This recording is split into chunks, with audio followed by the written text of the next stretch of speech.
Hello and welcome to the second part of our exploration of the character Inspector Goole, the moral core, the moral centre of J.B. Priestley's spellbinding 1945 thriller An Inspector Calls.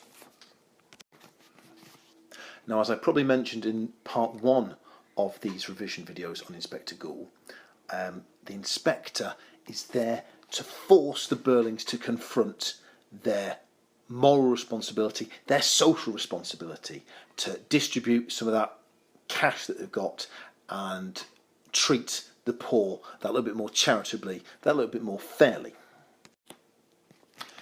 In a sense, the inspector's job is to telegraph or promote or highlight J.B. Priestley's socialist message that we should prioritise the community over the interests of the individual. So the inspector, like J.B. Priestley, wishes to denigrate capitalism, criticise capitalism and promote socialism as a viable alternative. Now, you get the impression in this play that grinding poverty at the bottom end of the social hierarchy, the squalor, the starvation, the poverty that characterises the lives of the working class in 1912, that really suits the ruling class right down to the ground, because it compels people to take these low-paying jobs with crummy wages, in order to stave off starvation.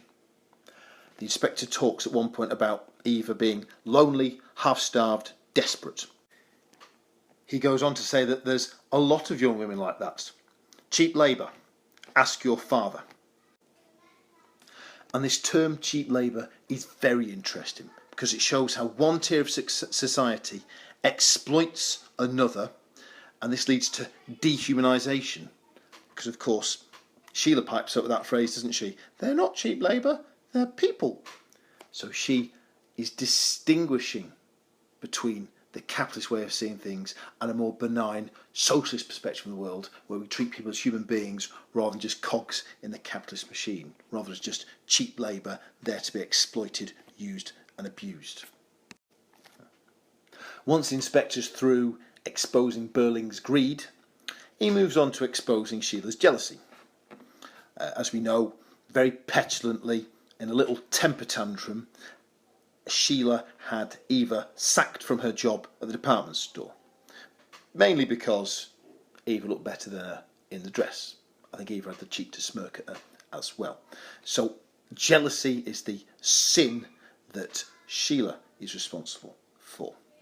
And you get the impression with Sheila that the inspector scores his first real win, because she seems genuinely upset when she realises the price of her sin, when she comprehends that her selfish, heartless act led or contributed to the death of Eva Smith.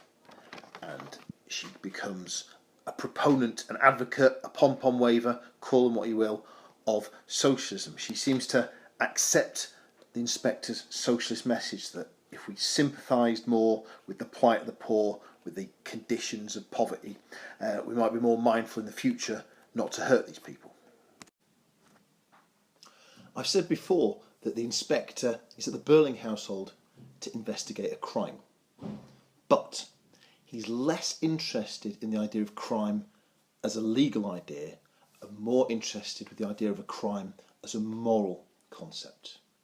Because let's be honest here, back in 1912, nobody is going to jail for getting a working class girl fired from a factory. Nobody is going to jail because they got a hoid out of a department store job. But Priestley is saying it is no less monstrous to commit these moral transgressions, to sin and mistreat and exploit the poor simply because you can. Gerald says at one point that there's a distinction, a difference between respectable citizens and criminals, to which the inspector replies, sometimes there isn't as much difference as you'd think. And this is his point. The Birlings have committed crimes not against the law, but still they've committed crimes against humanity. They are still morally comparable, morally compromised by their selfish behaviour. And simply because the Birlings will avoid a prison cell, a court appearance for their crimes, these crimes are no less reprehensible, no less disgusting. Once he's done investigating Sheila, the inspector turns his attentions to Gerald. And he unsettles Gerald at the end of Act 1 with a reference to Daisy Renton. And ultimately, of course, this exposes Gerald's infidelity, because, of course, the dirty dog was having an affair with Eva/Daisy when he was supposed to be busy in the works last summer. Now, Sheila stays.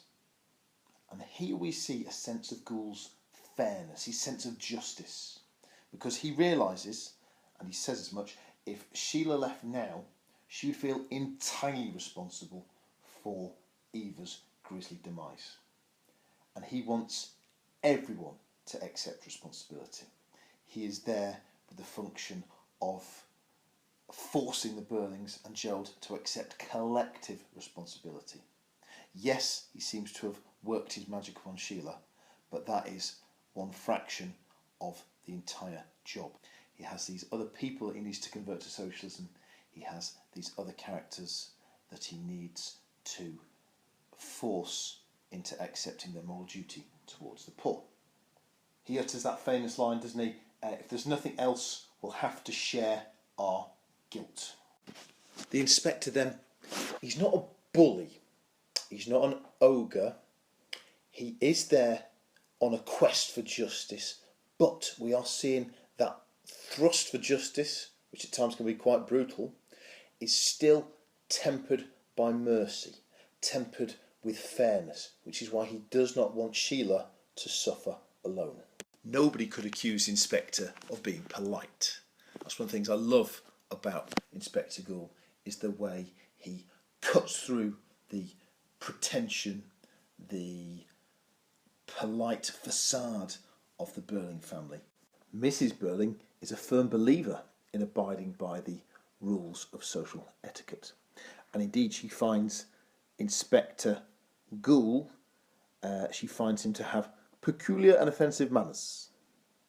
But of course, the inspector's bluntness is there to fulfil a function.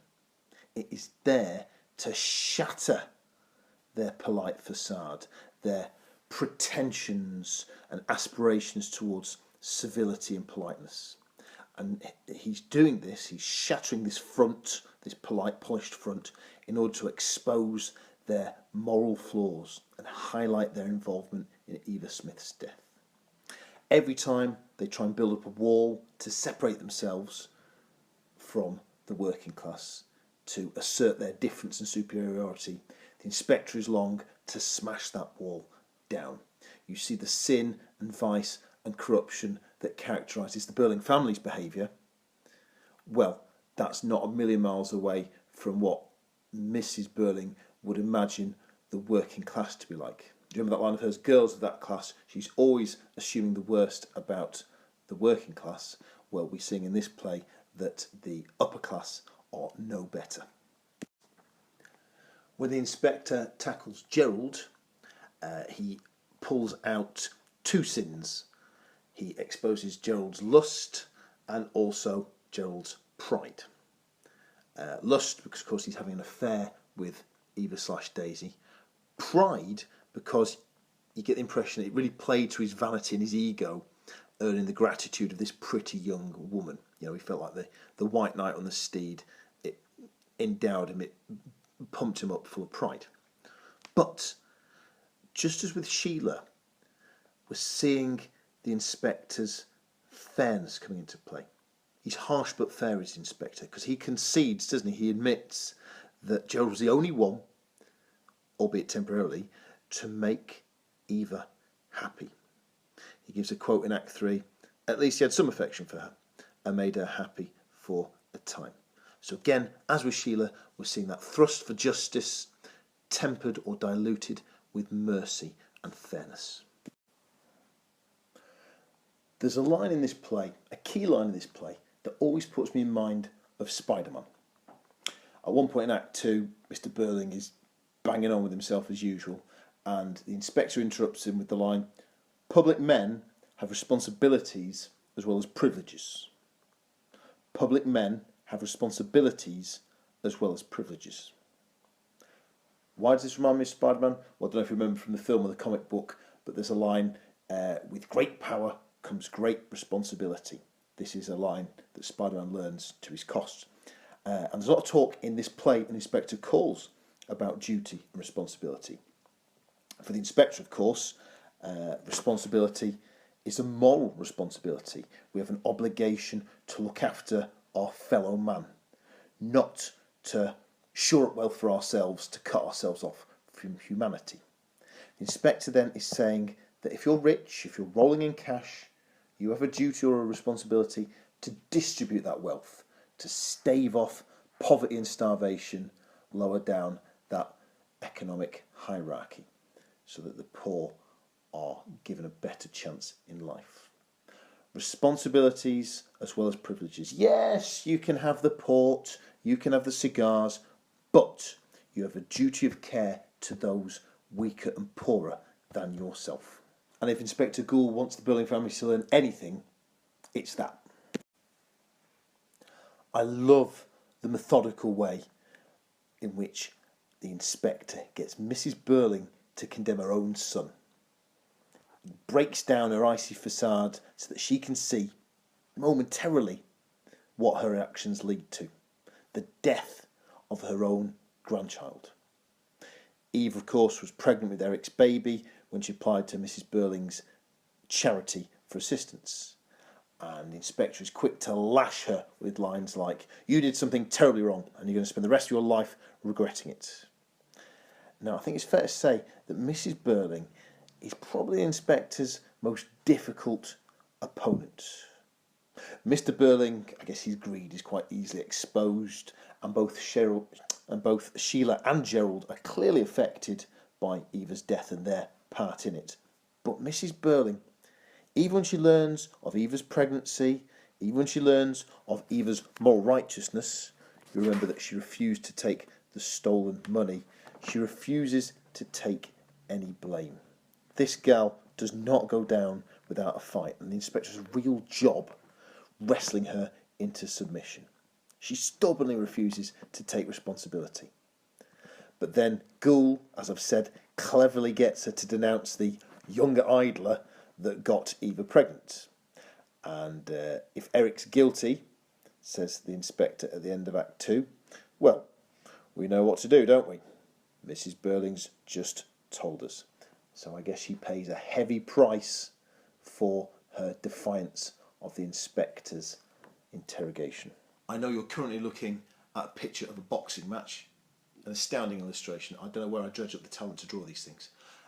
You are looking at a boxing match, but I'm thinking now in terms of football. Inspector Goole 1, Mrs Birling 0.